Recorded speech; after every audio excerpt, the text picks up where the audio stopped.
Courtney. And I'm Sarah. And this is Modest Siblings. The podcast where we read all the books we used to steal off our grandmother's nightstands. And then we drink about it. On this episode, we read Nora Roberts Opposites Attract. There's some major trigger warnings for this episode because we had no idea when we picked it up. We thought it was going to be like a cute summer tennis thing with athletes, and instead it's like this hideous abortion shaming business. It's this there's a miscarriage, which is as badly mishandled as... Yeah, basically any kind of women's reproductive issue gets thrown into this book, and it's terrible. Yes. So if that is something that you are uncomfortable with, then this might be one that you want to skip, because this one ended up being fairly heavy for our tennis whites. I was all expecting to be in tennis whites, and what we got is a bunch of bullshit. Oh, yeah, and it was it's infuriating bullshit. It's absolutely enraging bullshit. So we got that. We also have, like, some spousal abuse that is certainly, like, verbal and emotional, and that may have been sort of attempted murdery. It's kind of hard to tell. With an English lord. English lord. I guess it's on par with, Prince Andrew. Well, no, he fucks grown-ups in this, at least. Oh, that is true. Yeah. We also have a bad dad. Yeah, like a real bad dad. Yeah. It's all locked up with the abortion stuff. So, like, don't think that any of this is independent of each other. It all ties in. And then we also have our hero. He's a little handsy at first. Like romance novel handsy. Yeah, and then when he finds out the big reveal, he gets quasi-physical with her. He shakes her and talks about how he wants to slap her. Yeah. So this book ended up being just chock full of upsetting things, and it was a surprise because it's a Nora book, and usually she's a little bit more deft at handling women's issues. Yeah. But this 1984 Opposites Attract, which one we're mad at because it's a tennis book, and what is it missing? Any kind of tennis fun. Oh, love all. Yeah, mixed doubles. Come on, you could have named it something so much better than Opposites Attract. Yeah. So yeah, Miss Nora just... And I looked to see if I could find just briefly any statements that she said recently about, like, what she thinks about abortion now. Because this is a book from 1984. Yeah. And, like, a lot of people had different opinions about abortion in 1984 than they do now, okay? Like, a lot of people had a lot of different opinions about everything. She could have been supportive of it, but that she wrote it just so terribly. Yeah, that's the thing. So, but I couldn't find anything. And, which is kind of interesting because she's quite open about other issues. She's talked, very much about, what happened with the RWA, and she's talked a lot about, diversity and romance, and about, like, gay rights and that sort of thing. So then again, it's none of my business what she's thinking about it now, but I can certainly say that she wasn't thinking anything good about it in this book. No. Oh my God. So anyway, this fucking book. Yeah. I mean, I guess we don't have to tell you who Nora Roberts is. Mm-mm. Yeah, we've done other books of hers. Irish Thoroughbred. If you want to learn about Miss Nora, go back and listen to our Irish. Did we also do her Christmas book, that Gabriel's Angel thing? That was Nora Roberts. We've done a couple. Yeah. Okay. So yeah, this is one of her earlier books again, and it's one of the same like kind of series or line, I guess, little baby publishing imprint as that Irish Thoroughbred, where all the covers have a significant flower. Yeah. On them. So, but we didn't actually read the physical copies, so I cannot tell you from the inside cover even what flower that is or what it means. What it means is fucking garbage because this book sucks balls. True story. Yeah, true story. So shall I? Yes. Okay, are you ready for these people's names? See, I thought this was going to be fun because their names are Asher Wolfe and Ty Starbuck. And I didn't really think about it until my husband mentioned, like, wait, is Ty Starbuck named after two Battlestar Galactica people? I think it's possible that he is. By the way, Ty is the dude and Asher is the girl. I know, obviously you couldn't tell, clear. like, at first. It was like, who's who? Like, I don't understand. But Asher Wolfe and Ty Starbuck were tennis superstars. Ty, all fire and flash. Asher, the ice princess with devastating control. 3 years ago, the combination had resulted in a passionate affair, but misunderstandings had catapulted Asher into an unhappy marriage with another man. Now the ice princess was back on the circuit, determined to win, but her concentration was threatened as Ty's dark eyes dared her to become the fiery woman he had once loved. Okay, so when I tell you that, are you expecting the shittiest fucking abortion take you have heard? And I mean, I understand that you read the Dobbs decision. Did you think that there was going to be a worse take? No, and then we don't get to it until like 80% through the book, because it's very shrouded in mystery what's going on with her. So yeah, this book, I thought we picked it because right now when we're recording, it's summer. Wimbledon is going on. It's SummerSlam series. We didn't know that it was going to be topical, and that SummerSlam, your autonomy to reproductive rights. So I guess maybe it is still topical. Yeah. But, As we record this, we're 1 week into a post-Dobbs world. And so this was not the best time for me to read this. No, I don't think so. It was very, very upsetting. So our characters, again, Asher Wolfe, who is... I'm sorry. Every time I'd see them say Starbuck, and I'd be like, really? Asher she's probably about this, like, she's coming off of retirement. She had retired 3 years ago when she was like 23, and she's maybe like 25, 26 now.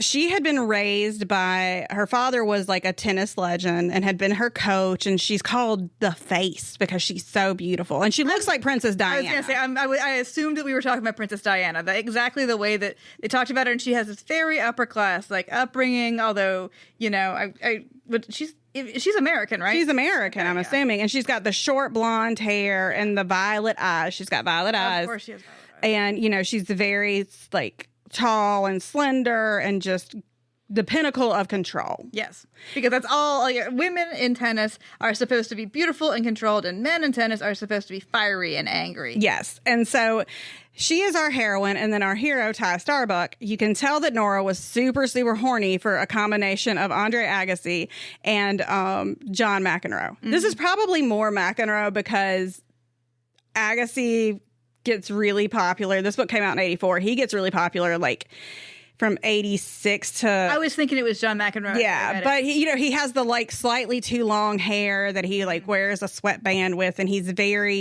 argues with the, you know, umpires and the line judge and all that kind of stuff, throws rackets. Like, he's that guy. And so we start with the Italian Open. And the one thing I will give this book is she's very into tennis. You can tell that Nora had been taking some tennis lessons. She knew all the different types of courts that you play on. So we're at the Italian Open with the clay courts. And, you know, it's always been her white whale or the clay courts. And she's back. She has just recently gotten divorced, and she is ready to play tennis again. And she, of course, knows that she's going to run into her ex, and, like, she thinks she's ready, but of course she sees him. And then he, like, drags her into a women's bathroom, and they have a fight. He's very grabby. You know what it is? I feel like, again, when they were first together 3 years ago, because they have history, they have a past, and this is where I'm going with this. 3 years ago, it was like John McEnroe when he was dating Tatum O'Neal, and now she's more Patty Smythe to his John McEnroe. That she's going to tame him. So I know all about the tennis relationships. It's so stupid. I mean, it did not discuss. Okay, what actually happens when they meet is that, like, he's obvious. I mean, they obviously have unfinished business, although they don't explain anything about what happened later in the book, which is really frustrating because, like, it's just what people say to each other. It's not what actually happened. But so he's like, "You're just gonna, like, fucking walk in here and not say hi to me?" And she's like, yeah. And so he drags her into the ladies' room. They have a big argument at the end of which they have a scorching gravity kiss. Yeah. And then they walk out of the ladies' room and the press is all there. So you think the press would be asking them, what were y'all doing in the ladies' room? They want to know about her tennis. Yeah. This is the most into a point that tennis has ever, or like that the press has been. So she wins the Open. He wins the Open, the Italian Open. And then they're getting ready to start like the Grand Slam series. So we've got the French Open, then we've got Wimbledon, and then we've got Australian Open. And then they end up in the U.S. for the U.S. Open. And, you know, they keep talking about this Grand Slam. They're going both. She's aiming for the Grand Slam. Remember, she hasn't played tennis in 3 motherfucking years. No. She's been hosting parties. She's been lady whatever. She has no coach. You find out that her father used to be her coach, but he cut off all contact with her. We don't even know that he cut off all contact with her. She just won't even say what happened. Yeah.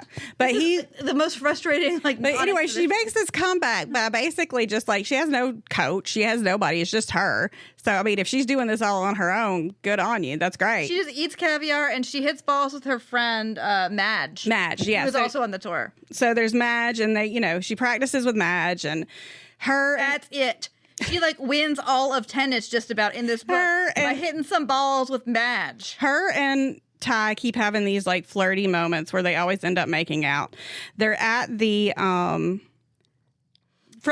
They first hooked up in Italy. So being in Italy is very... you know. They're at the Trevi Fountain, you know, like they're always going and doing. And like, you know, and he tells her, he's like, we're going to finish this in Paris. And she's like, okay. She's like in it from the jump. She's like, but if we're going to continue things, we're not going to talk about the past. You know, always the healthy thing, always to leave issues unresolved. Yes. She's like, we're not going to talk about the past. This is a fresh start. And he's like, well, okay, I guess.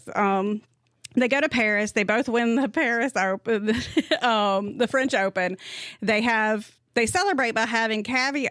The thing that made me frustrated about this book is that these are two high top tier athletes, and like they always are like they've just finished playing 5 hours of grueling tennis, and they're like, we should eat something, and then they always get like distracted by sex. Yeah. I was like, no, like you'd be so hungry, like, and then when they eat, it's like caviar and shrimp cocktail. I was like, these people are smoking. It is 1984. They had not invented athletes. I was like, are you kidding me with this like shrimp cocktail? Like, come on, put a carb in there. How are they not like, barfing constantly? Oh my God. Yeah. But I mean, like, seriously, they hadn't invented the Rock's diet of like 80 pounds of cod and 2 boiled eggs a day. But seriously though, they still would have had something, like not just fucking caviar and extra cigarettes. So they both go to the French Open. They both win. They celebrate by banging it out and eating caviar, and they're like full on. They're fully back into each other. You know, again, but with the stipulation that you can't ask anything about my past or why I married this rando. And she keeps almost telling him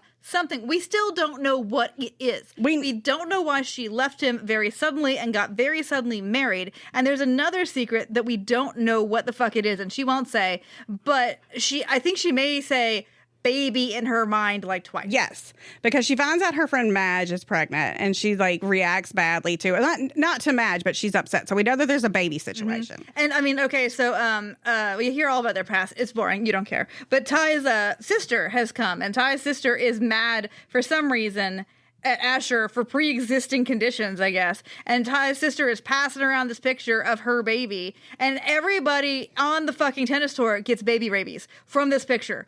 Like, seriously. Like, they're just, like, popping up left and right. We need babies. We need babies. Like, and what the fuck is this? Must be the cutest fucking And baby. you find out that Ty, like, where Asher grew up very rich and, like, had a dad who was a tennis superstar. Ty grew up very poor on the south side of Chicago. You know, he didn't like organized things, so he didn't join a gang. But his mom bought him a tennis racket just like on a whim. And so he got really into tennis. And then his mom, who cleaned like businesses, found basically this guy that was like CFO or something. And this guy became his sponsor essentially.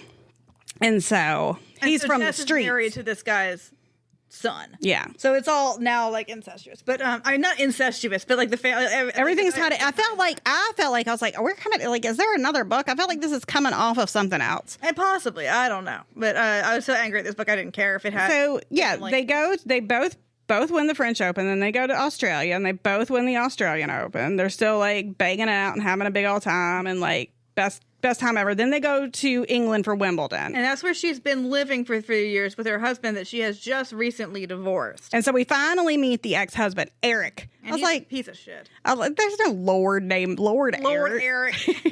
And so Lord Eric, you know, finally when he confronts her, we find out that she had married Lord Eric.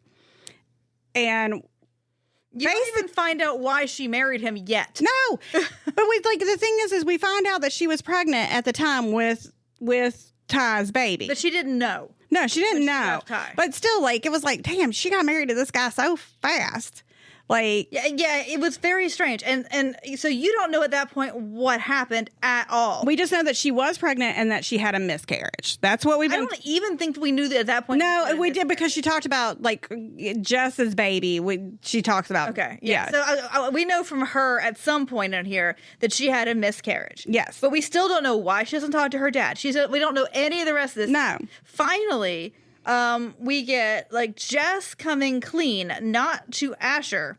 This might, I think this is this is still in Britain because, and then Jess comes clean to her brother and says, okay, what you need to know is I thought that she was terrible for you because you were so fucking miserable all the time with her. I now know that love is fucking misery. And that, like, people who... Well, it wasn't even, like... What the fuck? She was like, she saw him one bad day and he had seen her and this Eric guy be like, talk about fucking art. They talked about Van Gogh, like the most basic of art. And he's like, I'll never understand that. And like, just took that conversation and said, well, you're obviously miserable. When really he was just nervous because he was going to propose. Mm-hmm. And she goes and talks to Asher and tells her, like, my brother doesn't love you. He doesn't want anything to do with you. And instead of having, this is the thing about this book, nobody has follow-up conversation. Which I hate about. Like, this is the kind of romance novel bullshit that I do. I hate. Like, yes. I am usually in it with romance novel bullshit. Otherwise, I would not do a whole podcast about it. We don't have a podcast where we just make fun of romance novel bullshit. But this is the kind of thing, the kind of idiot plot. I hate it in a movie. I hate it in a TV show. Whatever. Where the plot would easily be resolved if anybody ever just had a fucking conversation. And so Jess tells all this shit to Asher. Asher just dips out. Is like, well, okay. You know, he's never told me that he loves me. So obviously everything that she's saying is true. I'm just going to go marry this rando. Yeah, as in like tomorrow. Tomorrow she goes and marries this rando. Okay, so Ty hears that. Like, oh, shit. And then instead of talking to Asher or whatever, he calls Asher's dad. Well, yeah. So we're now in New York. We're not there yet. No, because he wakes him up in the middle of the night. Yeah, but they're on the coast. It's a coastal thing. Well, it doesn't matter where. Anyway, like the point is, he calls her dad. No, it is important. Like, okay, so she has won Wimbledon, she has won the Australian Open, and she has won the French Open. And now they're in New York. This is her last one. Well, this all happens before that she plays the game. Yeah, okay. So she, they're having like a really, nice night, and he's telling her how much he loves her, and he's like, so what's going on with your dad? And she's like, he doesn't talk to me. Is what she kind of tells him. And so she falls asleep and he's like, well, I'm going to handle this. I'm going to call the dad. And I'm like, oh, Jesus, here we go. Yeah, this is not for you to do no matter what the reason here is. Like, you are overstepping a boundary, sir. Yeah, and so he calls and her dad is like, well, I don't talk to that bitch because she aborted your baby. Well, he didn't know it was his baby. No, he did. He did. He knew that it was Ty's baby, and that's why he was extra mad because he thought that like she had gone and got rid of just to marry the Lord. And this is how he finds out. Like, this is what the dad tells him is that Eric, she fell down some stairs mysteriously. Mm-hmm. And I mean, almost died. Blood transfusion. Yeah, she almost died. And Eric calls her dad and tells her that she's had an abortion. And it just, that she did this without him knowing. And so, like, the dad, instead of being like, let me talk to my daughter instead of you, virtual stranger, he just takes it as face value and is like, well, fuck that bitch. And doesn't, like... Yeah, just goes completely no contact. Dumps her ass permanently. Not just as a coach, of course, but also as a father. Because he heard that she had an abortion. Not even from her. That would not make it okay. No. All right. But just he heard a rumor from some shitbag who he didn't even like, by the way, that she had an abortion. And he's like, well, fuck you. Out of my life. That's it. Yeah, and so... And the tragedy here is supposed to be that he was wrong. Not that, like, why would you treat your daughter like that? Yeah. Like, instead of thinking, well, even if he was, didn't think that was the right choice, maybe she had her fucking reasons. Yeah, that he never, talked to her about it at all, and that he just cut her out. It's so toxic and gross. So he tells Ty that. Yeah, and Ty, hangs up the phone and looks at her, and she's like, what's going on? And he's like... You aborted my baby. And she's like, what? He doesn't even say... Yeah, he's, basically, it's one of those miscommunications. I heard about the baby. Yeah, and he starts shaking her, and she's like, what the fuck is happening? She just woke up from a dead-ass sleep, and now she's getting, abused by this man, and he does the storm out. Mm-hmm. And she's like, will you just talk to me? And he's like, no. So she goes to play tennis the next day. And she blows the fuck up. She does, because she's just sick and just upset, and it's, but she powers through. They keep trying to get her to, forfeit, but she's like, no, I'm playing this game, and she loses. And Ty, of course, wins his fucking Grand Slam. And so I honestly think that this book makes her do the penance of losing the Grand Slam because the penance for people having thought she had an abortion. Yeah. That's not even the fact that she had a miscarriage that might have happened because somebody possibly pushed her down the goddamn stairs. Yeah, because all you hear from her about what actually happened is that we were fighting. She tripped. Yeah, we were arguing about, okay, and now I want to hear more about this. She said that she tried to pass off the baby as Eric's. I want to hear a little bit more about that business. But yeah, so they were arguing about it, and he was like getting really close to her and not letting her leave, and then she took a step back, or something. And fell down the stairs. So he menaced her down the stairs. At the very least. Maybe it was like kind of a Miss Scarlet kind of business, where... So something terrible medical happened to her. So she so she loses the damn game or match, and then she comes back to the hotel and her dad's there. Yeah. And he's like, well, now that I know that you didn't have an abortion, I love you again. Well, they have a conversation, and he's like, well, the baby, the abortion. And she's like, what are you this is when she finds out that Ty thinks that she had an abortion. She's like, what the fuck are you talking about, abortion? And so he tells her what Eric says, and she's like, that never happened. I almost died. Mm-hmm. I fell down some stairs. I went through some serious medical trauma. And her dad's like, oh, shit, I'm sorry. And it's so upsetting. And she's like, well, shit, now I know why Ty is super mad, because he thought I aborted his baby. And she goes, like, to his hotel room and gets in somehow, sneaking around. Yeah. I love how people are always able to do that. She's in his hotel room, and he comes back from celebrating Grand Slam. And at first he won't fucking listen to her. And finally she's like, look, just hear me out. And if you want me to leave, I'll leave. And she's like, I didn't have an abortion. I had a miscarriage. And he's like, oh my God. And then he's all worried about her. Like, oh my God, were you okay? And I appreciated like that little like throwaway sentiment that he was like, you come first. Like, that's the thing that matters the most. She didn't think about that when he thought she had an abortion. Well, no, I know. Like, I get it. But like, and so, they end up, now that he knows that she didn't, have an abortion, he's like cool with her again, and they get engaged, and they live. And that's it. That's literally, it's one of those books that's it. Like, you turn the page and it's like, Nora Roberts lives in wherever. Like, what the fucking fuck? I mean, I shouldn't have to say this, but in case I have to say this, let me say this very clearly. It doesn't matter why she would have had this abortion if she had an abortion. No! It could have been a fucking Tuesday, and she thought Tuesday was a bad luck day.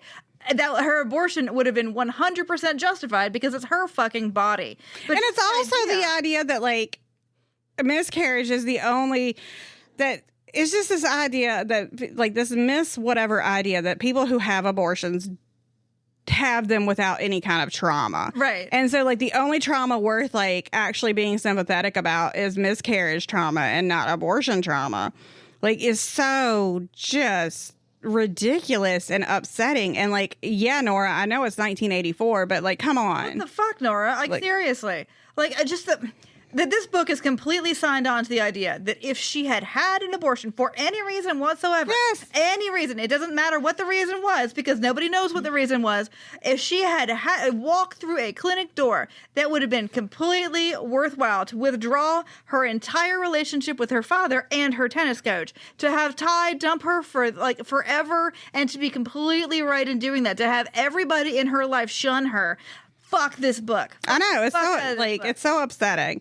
Everything about the last, like, 20 pages of this book. And because, again, you don't find about the fucking abuse, by the way. You don't find any of this out until, like, page, like, again, like, 85% through the book. It's that last act, like, bomb drop. And, like, so nothing gets handled with any kind of deftness. Like, it would have been interesting to see if she had really, like, kind of flushed things out, like, about if perceptions. We'd known that this was the conflict from the beginning. Yeah, like, what this is, it comes out of nowhere as like the third act, stop. Like, that's just out of nowhere. So it could have been anything. It could have been like, that I thought you cheated on me, or like whatever. Like, it could have been anything. And so what they decided to do so cheaply was have it be, but then then they so mishandled it. Oh, it was, God. Like, come on, Nora.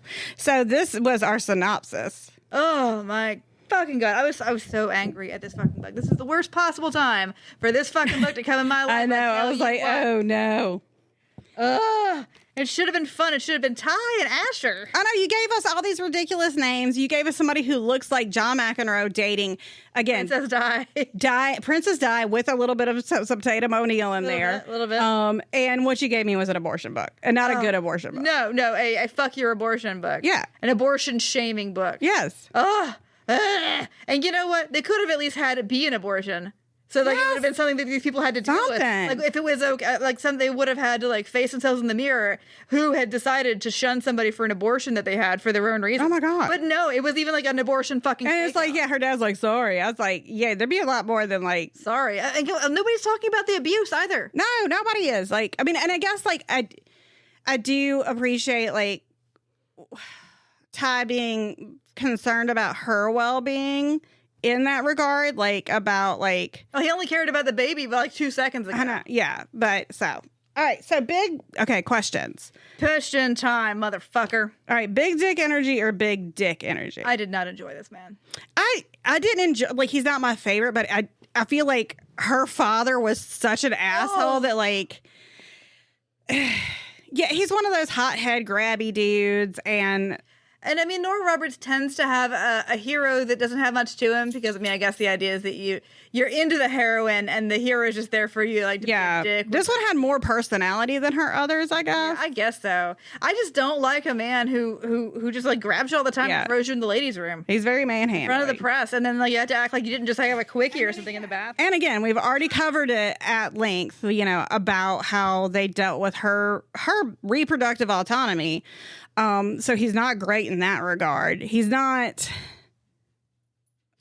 the grossest, but he's not awesome. She could have written the same guy a lot more sensitively. Yes. For example, okay, so we know from his backstory that, like, his dad dipped out. You know, that she was raised by a single mom. Right. They were, like, upper, lower class, lower, like, scrabbling on, right? And so if he had actually said, as has happened a couple times in these books, said, it is important to me because I did not have a father to have, you know, my father made a choice. So, you know, to have control over my own reproductive choices, which, of course, a man can have anytime he chooses to, you know, not ejaculating you.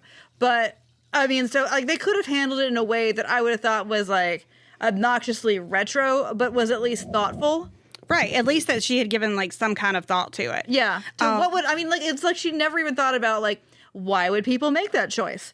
Like, why would people really react to somebody who had made the choice that they thought that she had made? Right. Like, you know, like, they, even if they had, like, provided a good reason for if she had had an abortion, like, you know, like, why would she have had it? Like, if they had produced a situation where it could have been A or B. Instead of it just being, like, baby murder. Yeah. So, like, this was, like, honestly, it was, like, reproductive shit squared. Because, as usual, they took a miscarriage and just made it somebody's past trauma without any thought to it. Unlike that crazy Sherbrooke Bride one, which actually did it really well. Yes. So they took a miscarriage and it's just, like, a sad thing that happened to you in the past. And it's a reason for your trauma and a plot hinge. So they did that, but then they added a not abortion just to, like, square it, to, like, to logarithmically, I guess, increase. To be like, yeah, well, you know what? Like, so sorry that happened to you, but at least you didn't do it this way. Yeah. Like, it was very... Everything about that. Very just clunky Very and, angry. yeah, so bad. Okay. Sorry, I got back off the dude. No, it's okay. You know, but yeah, like, he's shitty, like, especially for that reason, is that, like, he doesn't even say why, for example. You know? Yeah. So, would you talk shit with her about the heroine? I think, again, because of the trauma handling in this book, you can't really get a good gauge on it because I don't like her, but at the same time, I'm automatically defensive of her because of the way that she's treated in this. She's not somebody that I enjoy until this, like, trauma stuff, like the, you know. Well, now I'm going to fucking defend her all the way to the hill, Exactly. right? That's kind of the thing. Like, I was like, oh, all right. Because, like, I felt like everything about her was so... I don't know, like, again, somebody's little sister your boyfriend's little sister that you've been seeing for like 6 months or something comes and says, oh, he doesn't want to be with you. You're not going to be like, well, let me talk to him. Like, she doesn't know her own mind in a lot of ways. And I mean, props to her for having, like, a backup lined up on that kind of short notice, right? I know, but it was very, like, you don't really understand why she married this guy. It's very underwritten. Yeah. Although, okay, props to her. I do like this about the book. That it's about two athletes. Yes. Not about, like, somebody sitting on the sidelines, like, watching. Yeah. Or worried that, like, the race car driver is going to get in a wreck or whatever. They're both at the top of their game. Like, and I think that segues nicely into, like, Bechdel bitch because she has her own thing. She has her own career. Nora does a great job when she's not, you know, talking about reproductive issues. or like actual sex, because her sex is like bored as hell. But like the tennis parts of it were great. Like I would have read this as a tennis novel. No Yeah. romance, because when they're with their friends, like everybody They're at the great. store is like a different person, you know, like with their own wants and needs and Yes. goals. And I mean, yeah, if this had just been a tennis she book, built a really good little world Yeah. in this short book there's of all these people. wonderful relationships between all these people, although she did not quite have the fucking balls. None of the people we spend any time with are people they play.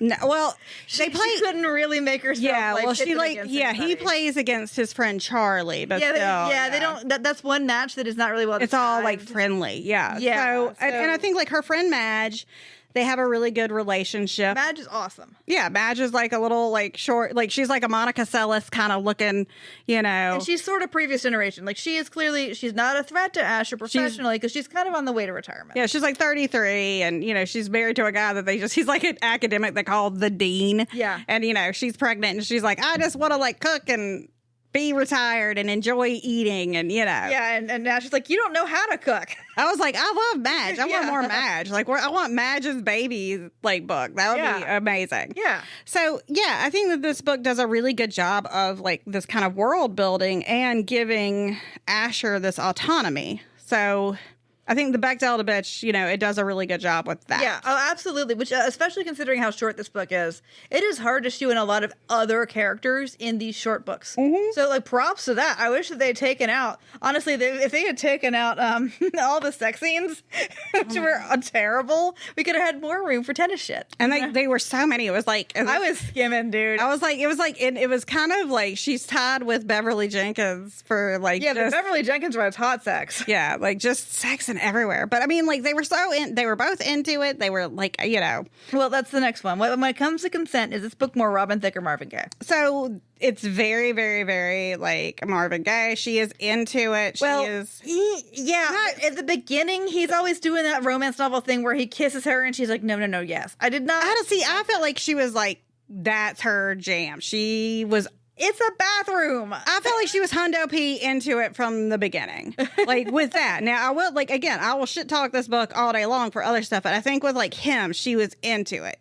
We find out like post miscarriage, Eric never like, at least her ex-husband, usually I was expecting like some like latent sexual assault or something, but he just like, No, the marriage was over like before it began. Yes. He's like, I'm just gonna fuck these bitches and you're just gonna do these fucking tea parties. Otherwise, I'm gonna tell everybody that you were pregnant when we got married. Like, okay. yeah, that was like his big thing to hold over her. So I was like, that's just gonna ruin you more, Yeah. dude. Like you're the gentry. You're the cuck. Yeah, so And meanwhile, what he's really doing is telling everybody that she had an abortion, which if you're wild. operating under the idea that socially that's like social poison, then you're telling everybody that your lady wife had an abortion of the baby that was another man's baby. Like, that's know. not good for you, my dude. it made no sense. It made no sense. Honestly, yeah, that whole man made no It sense. felt like everything about the whole, again, reproductive issues, it's like felt so contrived for drama. Like it was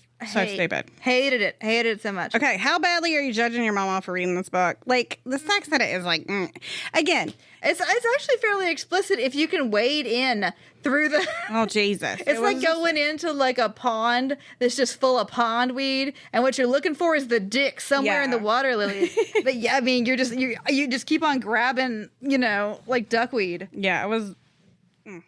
Yeah, I was not.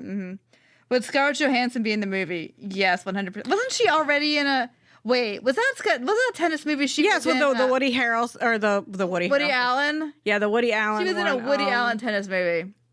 Matt, he at least, that motherfucker, that sexually conniving little motherfucker, at least gave it a goddamn tennis pun name, Match Point. There you go. Yeah. So, that's a tennis name. If go. Woody Allen can do it, but we do have one of her opponents. I feel like we find out she's Australian, but I think she might have been Aboriginal Australian. Was this girl named Tia? And I feel like she might have been All a of her person. opponents were so thinly drawn that I wasn't sure. She was described as like darker skin, so I felt like she might have been you know. It's kind of hard to tell in this kind of book. Yeah. Because it loves to describe It's so short. Yeah. Also, it's the 80s. And so clearly when he undresses her, she's got like the most tennis tan. Oh my God. And I guess people used to think that was hot. Like your super tan line. Look at your sleeveless blouse tan. Oh my God. Oh, golf tan, baby. Fuck me. Oh, so bad. Ooh. So I guess, like, I mean, maybe she tried to put somebody who is a person of color, but it was, yeah. Yeah, no. Mm-mm. It's very white bread.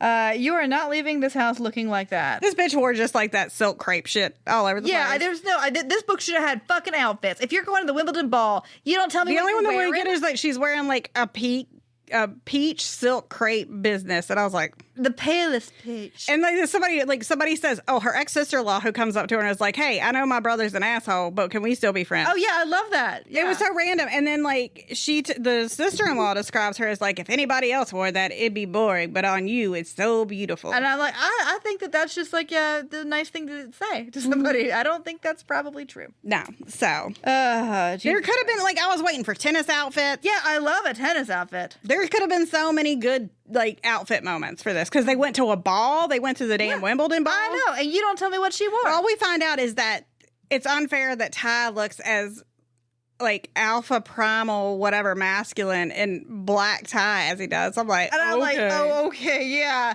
Black tie, notably an ugly thing for dudes to wear that sexiest. nobody's hot for. Yeah, no. Ugh. Would your 12-year-old self have dog-eared any pages? Oh God, I mean, I would have because I was hard up for it. It was so purple though. It was just so. I think it was more explicit than I thought it was though, just because I am serious. I was skimming the sex so hard. Yes, me too. I Even felt the same. first sex. Usually the first sex is hot in any book. Usually the first sex has got it. Not this fucking time. No, oh my boring. God. And it would go on and on. And it was like Nora was a great writer until it came up to the sex, and it was like her like tender storms and they're always ascending places. Oh my God, it was boring. So, what pairs nicely with a dumpster fire? I don't know. How about abortion rights? That too. I would go with like a Wimbledon themed, like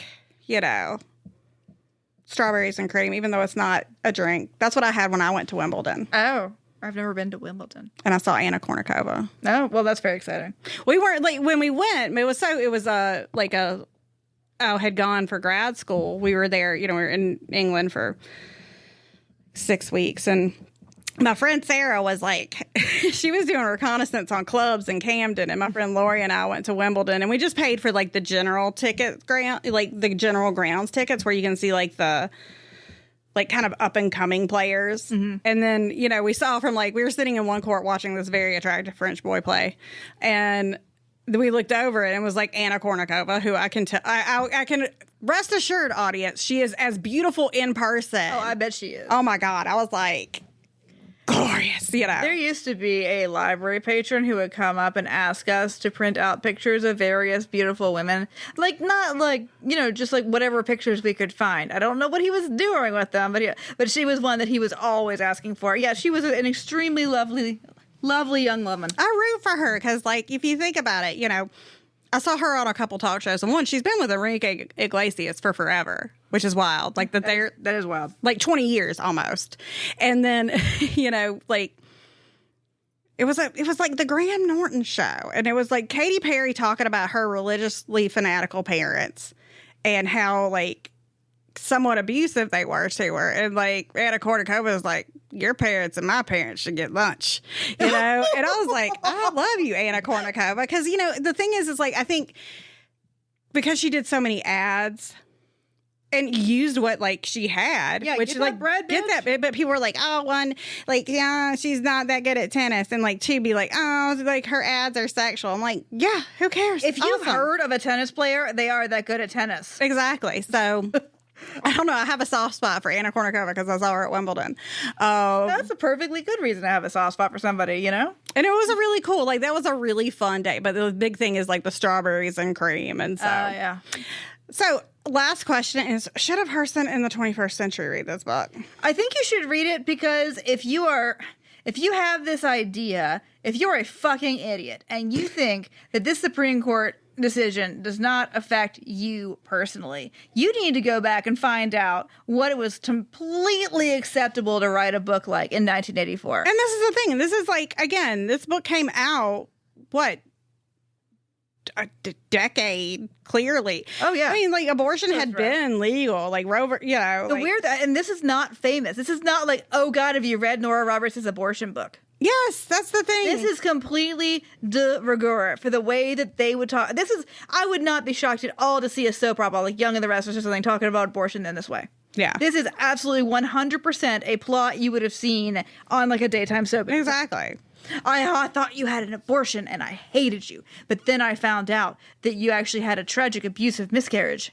And then I love you again, and I'm not going to do anything about the kind of intimate partner violence that you have experienced. No, it was, yeah. So this has been what we thought was going to be a, like, fun summer read. I think it's an important summer read because I think it was very timely. I think I just picked, again, I did not set Sarah up for an abortion book. Jesus. I'm going to kick your ass. But it ended up being one that I think, if you want to read something to get you pissed off, even more pissed off, it's perfect for that. So, and I wish that we had done this, and I might take a look around and see if I can find any more. Because if I'd been expecting it, it would have been one thing. To like, what are the? I know it's like you never see the word abortion in a romance novel. No, you don't. There's miscarriages. Like, oh my God, you're just pitchforking them out of the way, like to make a path wherever you go. But nobody ever even talks about getting an abortion. No. In a romance novel. So the fact that this one does is very interesting. But then the way that it does it, especially if this had been somebody who hadn't written in 20 years, whatever, who cares? This is Nora Roberts. I know. I trust. We love her. I love her. She gives swords to people. Like that. She owns a town somewhere. She bestows swords to people. And like, and again, I think that this is a good example of sometimes like we all have pasts that are problematic. And I think that's okay, but I think also that you have to be able to look at your problematic past and say, hey, I can do better. I should do better. And I want to reflect on this and talk about how I bungled or mishandled this. Right. Like, I'm not asking for an apology for Nora Roberts or anything, but I think it is worth noting that this is somebody who is generally extremely progressive in the romance world. And I think, like, it would be great for her to be like, hey, wow, I'm going to withdraw that motherfucker from publication. It's on the Kindle store right now. Yes. So you can read it. Don't. Well, again, if you want to get mad. So, this has been Nora Roberts' Opposites Attract. We are Bodice Tipplers. You can find us on Twitter at BTipplers. You can find us on Instagram at Bodice Tipplers. Find us on Facebook at Bodice Tipplers. Patreon.com/Bodice Tipplers. Had to think about it. And again, as our reproductive rights are in massive peril, we always invite you guys to make donations to your local abortions clinics, your local reproductive rights clinics.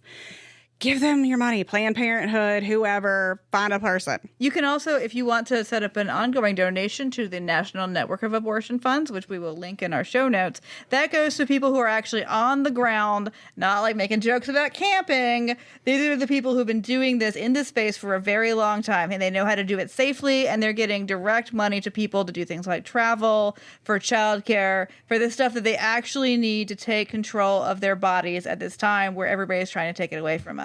So I highly recommend that you do that, or to give to your local direct action abortion fund. Yes.